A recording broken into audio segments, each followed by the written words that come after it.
The side-by-side lift-carry procedure, a paradigm shift to save your back or the backs of your employees.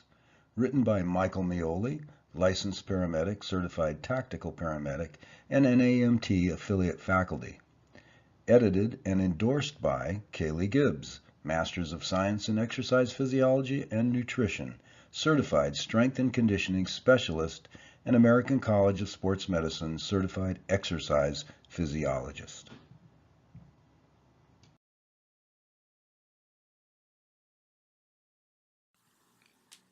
After years of working as a physiologist with San Diego firefighters, I can endorse that the side-by-side lift-carry technique is the best method to reduce injury risk to rescue workers and provide comfort to patients. The side-by-side method allows for better core stabilization and body alignment to minimize the amount of stress placed on the lower back. Since back injuries are the most common and leading cause of disability on the job, it is important for emergency personnel to adopt this technique compared to others, such as the less biomechanically sound trunk leg method. The purpose of this presentation is to introduce a more efficient and biomechanically sound manual lift carry, or LC, procedure for EMS, fire, law enforcement, and other first responders, rather than the traditional one that is in common practice at the time of this writing. According to the National Institute for Occupational Safety and Health, or NIOSH, sprains and strains are the most common injuries reported in EMS, fire, and law enforcement. However, the CDC breaks this category down even further and finds that each year the most common injuries reported during EMS work are trunk injuries during lifting. Hospital and facility-based healthcare workers, nurses, CNAs, techs, are currently discouraged from manual lifting when they have access to mechanical lift equipment. This is because it has been found that, according to the Department of Labor, healthcare workers have more than 7 times the national average of on-the-job injuries than the average civilian worker, and, you guessed it, low back injuries are the primary cause. In fact, healthcare workers have more injuries than all other worker categories, including the next closest classification, which is construction workers. The reality is that in EMS, moving a patient quickly to the stretcher, ambulance, or hospital is often a priority and quite frequently the most important priority. So time is often of the essence. Many crews lack appropriate tight space lifting adjuncts, or they fail to use the right equipment or the right lifting techniques. On a minority of cases, mechanical lifting and or some type of transfer litter or adjunct is sometimes required when working in tight spaces, or when you have the need to move a bariatric patient or any patient in a tight space, or there's a high risk of spinal injury to the patient and you need to do C-spine immobilization. But until robots replace us, most non-ambulatory EMS patients will be lifted manually by EMTs, paramedics, firefighters, law enforcement officers, and other first responders. So our goal should be to do it right and as safe as possible for all concerned.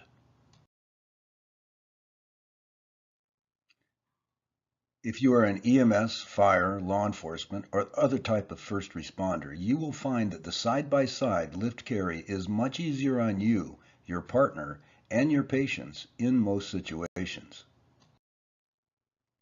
If you are part of senior staff, human resources, risk management, or health and safety staff, we believe that if you implement this lift carry procedure effectively, there will be a marked decrease in back injuries in your agency over a period of time.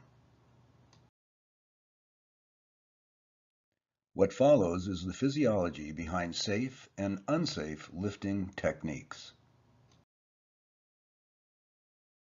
Your waist or low back acts like the fulcrum in a lever system on a 10-to-1 ratio.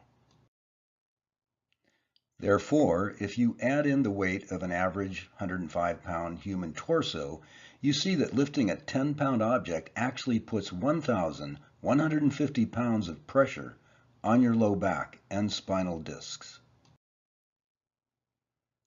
If you are, say, 25 pounds overweight, then you add an additional 250 pounds of pressure on your back every time you bend over just to pick up a 10-pound object, for a total of 1,400 pounds of pressure on your low back and spinal discs. Whether you are lifting a patient manually or lifting a litter the patient is on, you are doing a version of a deadlift. All lifting can injure your joints if you use bad form. The safest way to perform a deadlift is with your spine neutral or back flat. If you look at the man on the right, you'll see that his back looks flat, which means spine neutral, which means there's even pressure across his spinal discs. So even though when he does take up the weight, and even though he will be using mostly his legs, there'll be plenty of pressure on his mid to low back, but it will be even pressure across the spinal discs. The most dangerous mistake you can make when deadlifting is to lift with a bent or flexed lower back. It puts uneven pressure on your spinal discs and can cause bulged or ruptured discs, pinched nerves, and other types of back injuries. If you look at the man on the left, you can clearly see his back is bent or flexed, which is the most dangerous way of lifting, putting maximum uneven pressure on your lower spinal discs. If you look at the man in the middle, he's got a hyperextended spine, which is also dangerous because it puts uneven pressure across your spinal discs. It's also less common. The more common mistake made, unfortunately, in lifting is the man on the left. Take another look at the guy on the right with the correct neutral or flat back. In fact, take a good look at all three of these pictures. They're very valuable because most people, especially those making mistakes, which is the majority in lifting, unfortunately, at this time, are not aware of the position of their back when they're doing dynamic lifting on calls.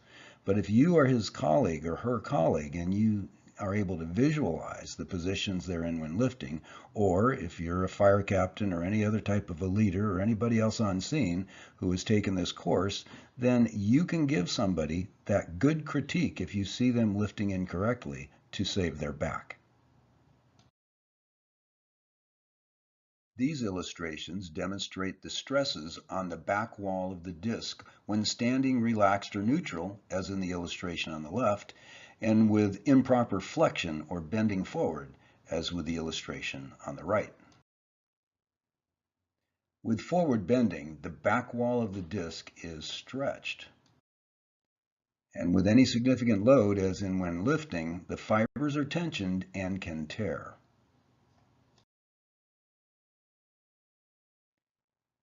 Twisting at the waist while lifting, carrying, or lowering a load is another very dangerous and common cause of back injury. It destroys spinal alignment, puts uneven lateral pressure on your discs, and is about the most dangerous posture you can do while lifting a load. Spinal discs are made up of about 30 rings of collagen, just like plies of a tire. You can see from these illustrations that the orientation of the fibers alternates with each layer. This makes for a strong and redundant disc wall when the spine is in neutral. But with twisting or rotation, half of the fibers undergo tension and the other half become relaxed. Rotation of the spine, therefore, weakens the disc wall and it becomes more susceptible to tearing. The moral of the story, don't twist when you lift. Respected orthopedic surgeon Donald S. Kornman coined an acronym appropriate for emergency personnel to always consider before lifting a patient or any object. No bending, lifting, and twisting at the same time, or as Dr. Kornman would say, no BLT, no BLT, no BLT, no bending, lifting, and twisting at the same time. According to Dr. Kornman, this one position, bending, lifting, and twisting at the same time, or BLT, is responsible for most injuries to the lower back that he sees clinically and treats, sometimes including spinal surgery. Before we introduce a better manual lift carry for EMS and other calls, it is important that we review best practice general lifting procedures. Accepted universal safe lifting and lowering standards according to the Occupational Safety and Health Administration, or OSHA. Number 1, stand as close as you can to the person or object with your feet shoulder width apart and your toes pointed naturally outward. Next, squat down next to the person or object by bending at your knees and hips. Maintain your back's natural curvature, i.e. neutral posture, no rounding or flexion of the low back, and also not hyperextended. Pull the load close to you and grasp it firmly. Tighten your abdominal or stomach muscles. They will act as a back support for core stabilization. Use your strong leg muscles, not your back muscles, to power the lift or when lowering. While lifting or lowering, keep your back straight. If you raise your chin while lifting, it will help your back maintain its natural or neutral curvature. Avoid twisting, especially when bending forward while lifting or lowering a load. Turn by moving the feet rather than twisting at the torso. We will now carefully examine common EMS lifting scenarios and compare two alternate manual lift carries. One is the traditional one and potentially more dangerous, in common use throughout the US and Canada at the time of this writing. The other is our recommended lift and carry that can be used when feasible, and it provides the best lifting techniques with no BLT, or bending, lifting, and twisting at the same time. This is the common version of the traditional trunk leg carry. At the time of this writing, it is still the most common one in practice for US and Canada EMS, fire, and law enforcement personnel on medical calls as well as other calls.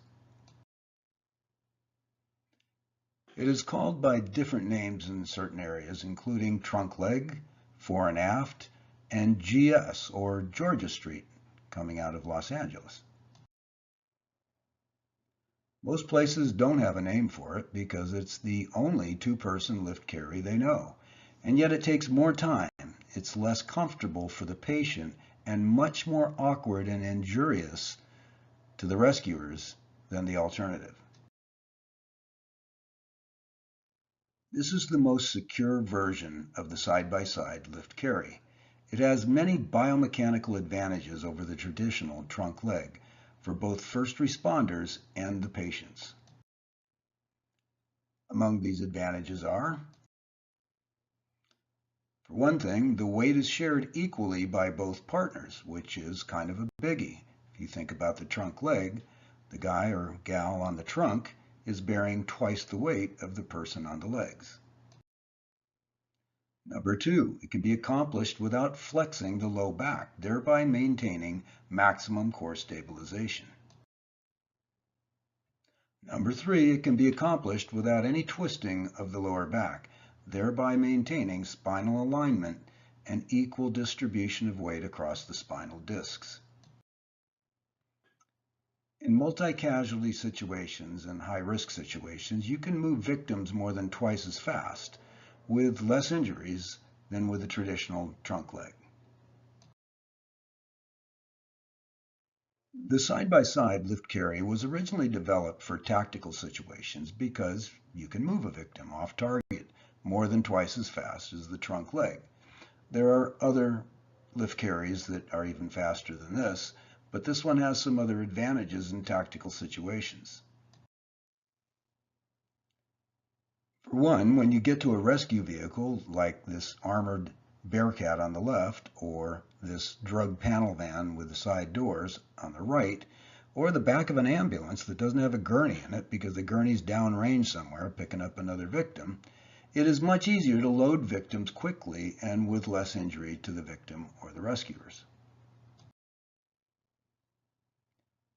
The only time we use a version of the traditional trunk leg carry is used in tactical situations when we're moving patients through narrow doorways, narrow passageways, or down very narrow staircases when there's no room to use any of our other lift carries. Now these are just training pictures, and really the door on the left there is pretty narrow, but you could do a side-by-side if you pivoted as you go out the door. And then the passageway on the right is certainly wide enough to do a side-by-side, but these are just demonstration pictures. Another way we use the trunk leg is doing what's called a pancake rescue into the back seat of any kind of a sedan, but that's a whole other story, different kind of training class. A special note for using the side-by-side for rapid extraction in tactical situations. Before you actually do start rapidly moving off target, be sure that you accomplish that lift with no BLT, or bending, lifting, or twisting. You may have noticed in previous pictures and these that in order to rapidly get off target, you'll notice the rescuers are twisting somewhat at the waist. I mean, you could go sidestepping off target like you would on an EMS call to get to the gurney, but that wouldn't be very fast, would it? So once you've got to the standing position correctly without any BLT, when carrying off target, be sure that you are upright and not bending forward, because you will be twisting somewhat at the waist in order to rapidly move.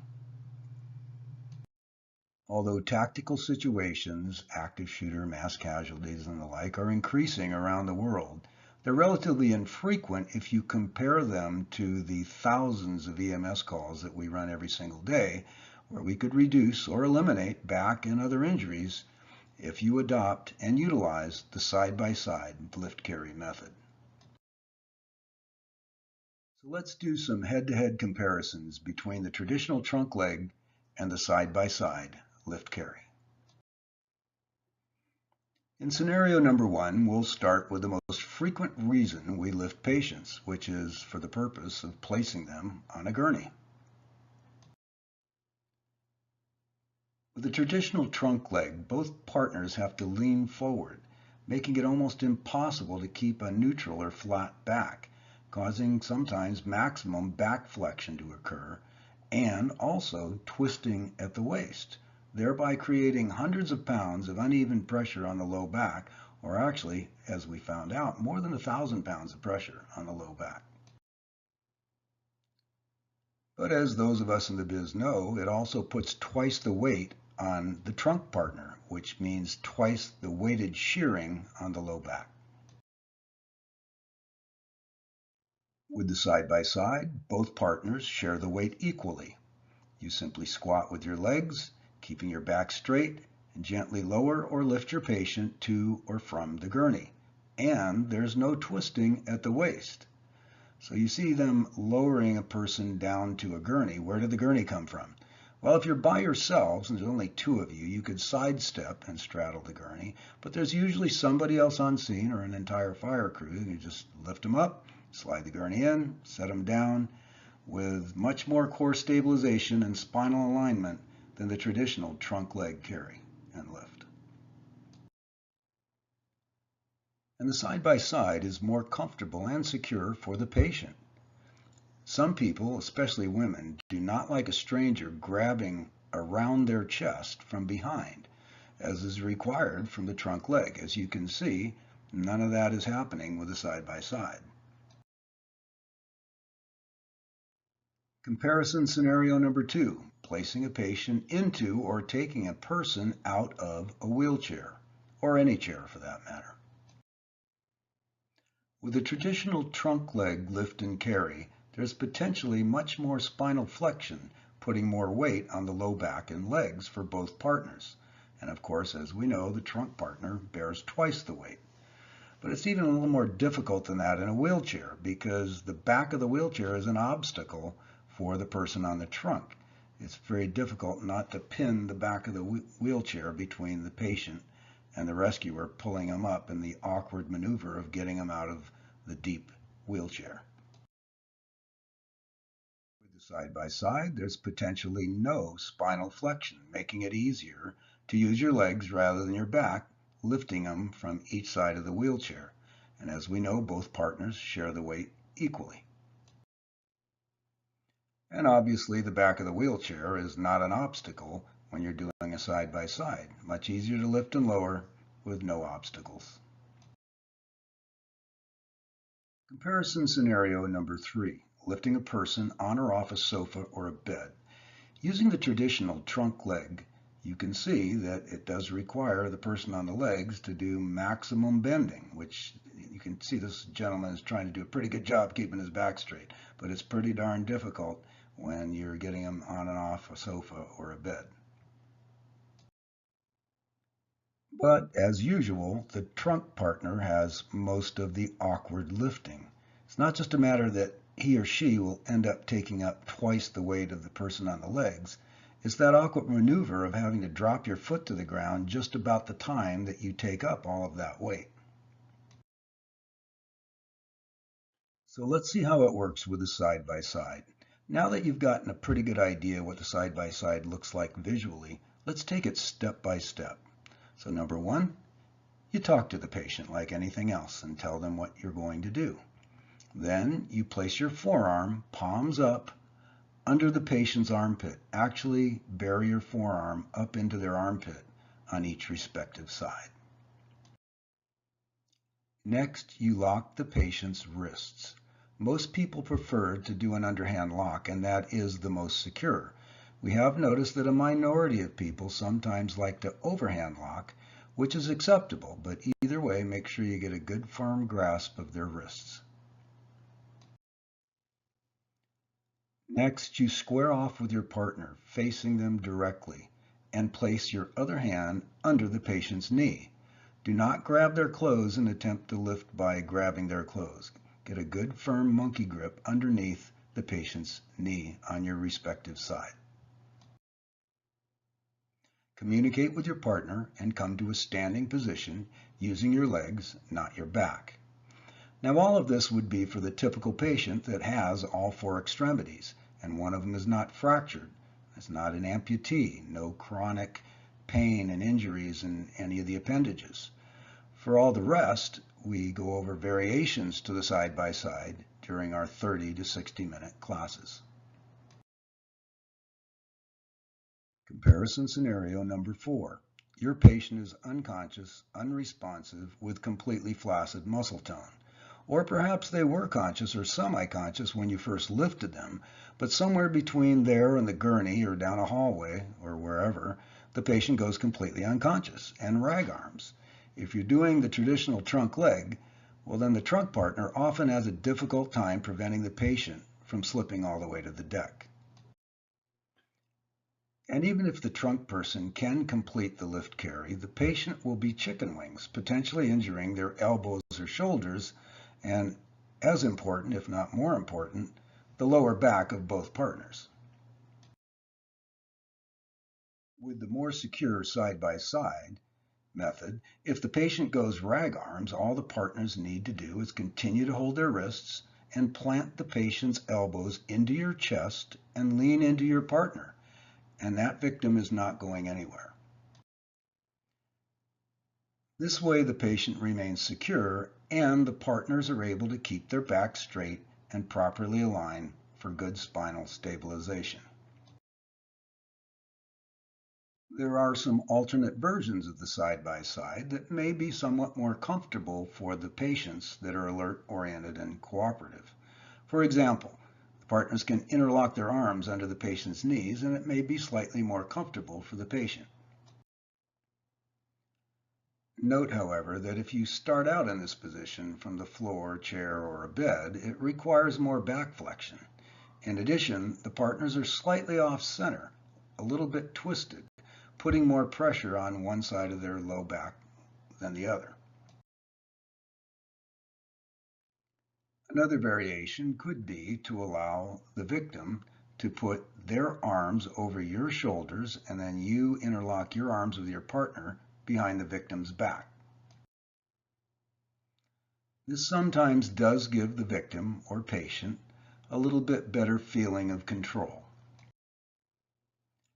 However, you and your partner will have less control if they shift around, and of course this will only work if the patients are conscious, alert, and cooperative. Also, take a look at this pose here on the right. Once you get them over to the gurney, it's going to be a lot more awkward to lower them to the gurney in this position without stooping, curvature of the spine, twisting, and all the rest. So this version of the side-by-side lift and carry provides the best control and allows the best lifting techniques from start to finish. Squat down on both sides of your patient, facing your partner, keeping your back straight. Bring your forearms under the armpits, locking the wrists, underhand most preferable. Place your other hand under the patient's knee. Communicate with your partner. Come to a standing position using your legs, not your back. To EMS, fire, law enforcement, and other first responder senior staff, human resources, training officers, risk management, and the like, this side-by-side lift carry can be effectively taught to your members in as little as 30 minutes, although a 60-minute class is preferable. We believe that if you implement this training and recommend its use on EMS and other calls, you will save your members some low back misery, but as well you will reduce your worker comp claims, industrial leave, and disability. However, at this point, it is simply a best practice recommendation or a logical deductive theory based on empirical facts, yet to be proven in scientific studies. Most agencies capture quarterly data on employee injuries and put them into categories, such as low back injuries. If yours does, you may be able to help prove the efficacy of this lifting technique. If you decide to make such a commitment, need help with train the trainer, or actually do see a measurable decrease in back injuries in the quarters after you implement, feel free to contact us. Our contact information is on the following page. So here is our contact information. Feel free to contact us during regular business hours, Monday through Friday, 9 to 5 Pacific Standard Time. And if you're viewing this on a movie platform and you need more time, push the pause button. These are just a few of our main references. If you need more time, push the pause button.